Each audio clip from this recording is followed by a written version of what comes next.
It's 11:47 p.m. in Tromsø, Norway. Children are playing in parks. Adults are having dinner on outdoor terraces. The sun hangs in the sky like it forgot how to set. For 3 months every year, 1/6 of our planet experiences something that fundamentally rewires human consciousness. Not just the absence of darkness, but the presence of endless possibility. What happens to the human psyche when the boundaries between day and night dissolve? When time itself becomes fluid? When an entire civilization collectively agrees to live differently for a quarter of the year? Here's what I want you to consider. Every human culture has been shaped by the rhythm of light and dark. Our biology, our psychology, our social structures, all built around this fundamental cycle. But what happens when that cycle breaks? The Nordic countries experience something that most humans never will. Months where the sun barely sets, or doesn't set at all. And it's not just a curiosity. It's a complete reorganization of human experience. By the end of this video, I'm going to reveal 3 profound psychological shifts that occur during Nordic summer nights. Transformations so significant they explain why Scandinavians approach life, creativity, and community in ways that seem almost mystical to the rest of us. And the third shift? It challenges everything we think we know about the relationship between time and consciousness. Let's start with what's actually happening. The Arctic Circle sits at 66.5 degrees north latitude. During summer months, the Earth's tilt creates a phenomenon where the sun never fully sets for periods ranging from a few days to several months. In northern Norway, the midnight sun lasts from mid-May to late July. That's over 2 months of continuous daylight. In Utqiagvik, Alaska, it's 65 days. But here's what's fascinating. It's not just about the midnight sun. Even in southern Scandinavia, summer nights barely get dark. In Stockholm, the night during midsummer is more like perpetual twilight. What we'd call dusk lasts for hours. The sky never goes black. It cycles through deep blues and soft golds. Now, here's where it gets psychologically interesting. Human circadian rhythms evolved over millions of years based on consistent light-dark cycles. Melatonin production, body temperature regulation, hormone cycles, all keyed to this rhythm. But Nordic populations have adapted to something unprecedented in human evolution: seasonal light extremes that would completely disorient most people. The first psychological shift is what I call temporal fluidity, the dissolution of artificial time constraints. When external light cues disappear, something remarkable happens to human behavior. Nordic people stop living by clocks and start living by energy and inclination. Dinner happens when you're hungry, not because it's dinner time. Work continues when you're in flow, not because the sun is still up. This creates a fundamentally different relationship with productivity and creativity. Without the artificial urgency created by approaching darkness, thinking becomes more exploratory, less rushed. I interviewed Norwegian artist Lars Herdervig's biographer, and she told me something profound. Nordic artists often produce their most innovative work during summer months, not despite the endless light, but because of it. The mind enters a different state when time pressure dissolves. Think about how anxiety-provoking it feels when you're working on something important and you notice it's getting dark. There's this biological urgency that kicks in. The day is ending. Time is running out. Nordic summers eliminate that pressure entirely. The second transformation is even more fascinating, what sociologists call collective euphoria. When an entire population experiences the same unusual environmental condition, social behaviors shift dramatically. Nordic summer nights create a shared sense of being outside normal reality. Everyone is experiencing something that feels almost supernatural: the sun that won't set, the night that won't come. This shared experience creates unprecedented social bonding. Midsummer celebrations aren't just festivals. They're collective acknowledgments of this temporal anomaly.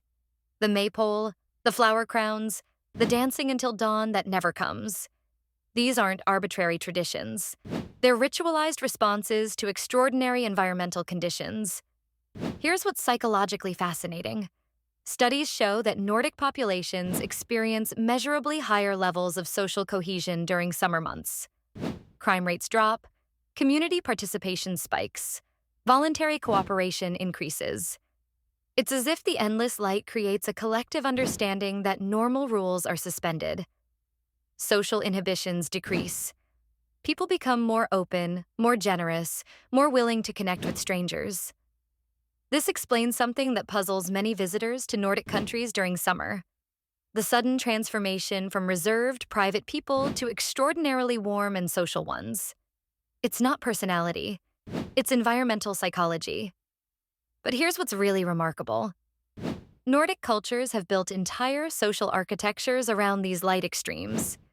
The concept of the summer house isn't just about vacation, it's about migration. Entire families relocate to embrace the endless light.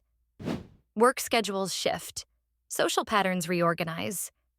It's like an entire civilization collectively agreeing to live differently for 3 months.